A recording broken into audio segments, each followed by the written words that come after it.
Instrumentos musicais indígenas. Quando se fala de instrumentos musicais indígenas, povoa no senso comum uma imagem de tambores e chocalhos. No entanto, nos povos indígenas existe uma diversidade muito grande de instrumentos musicais.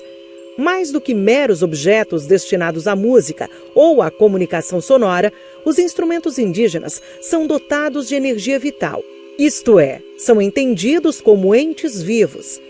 Por isso, é comum que esses instrumentos sejam tratados de forma especial e participem de rituais e cerimônias importantes. Assim, os povos indígenas têm concepções e classificações dos instrumentos bem diferentes das europeias.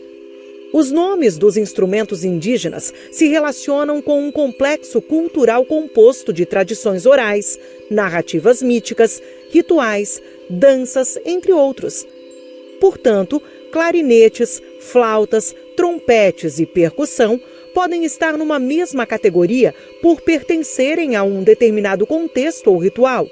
Assim como é possível ter classificações do tipo trompete homem, flauta mulher jovem, flauta jararaca, chocalho do pajé, entre outros. Entre os diversos instrumentos sonoros tocados pelos povos originários estão as flautas, as ocarinas, os trompetes, os clarinetes ou gaitas, os tambores, os maracás, que são os famosos chocalhos redondos, compridos ou na forma de guizos pendentes, os zunidores, os mirlitões ou casus e os instrumentos de corda como a rabeca e o arco de boca.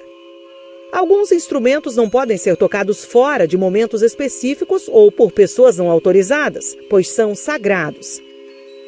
Em alguns grupos étnicos, como o Merinaco, do Alto Xingu, e Pareci Haliti, existem alguns instrumentos que não podem ser tocados e ou vistos pelas mulheres, que são o caso dos instrumentos de sopros em geral, como a jacuí, cauocá e as chamadas flautas sagradas.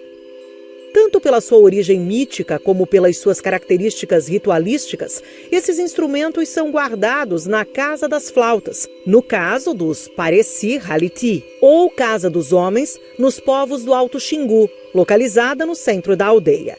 Mas, segundo a mitologia Merinaco, nem sempre foi assim.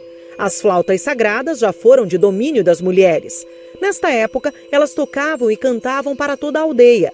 Só que, dotados de ciúmes, os homens se rebelaram e não queriam mais as mulheres tocando a flauta sagrada.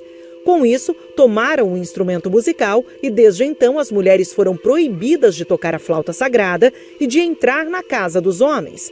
Porém, há casos como o das flautas cunhamambapu, tocadas pelas mulheres guarani. Existem também alguns instrumentos que são usados exclusivamente pelas mulheres, como, por exemplo, as icolém-gavião, que tocam o arco de boca iridinam, e as uari, que tocam torocaná pequeno, também conhecido como trocana, para se comunicar entre elas. Ter consciência dessa diversidade e dessas formas de se relacionar com os sons é fundamental. Assim se pode ter uma dimensão de como a musicalidade participa das dinâmicas de vida e das concepções de mundo dos povos originários.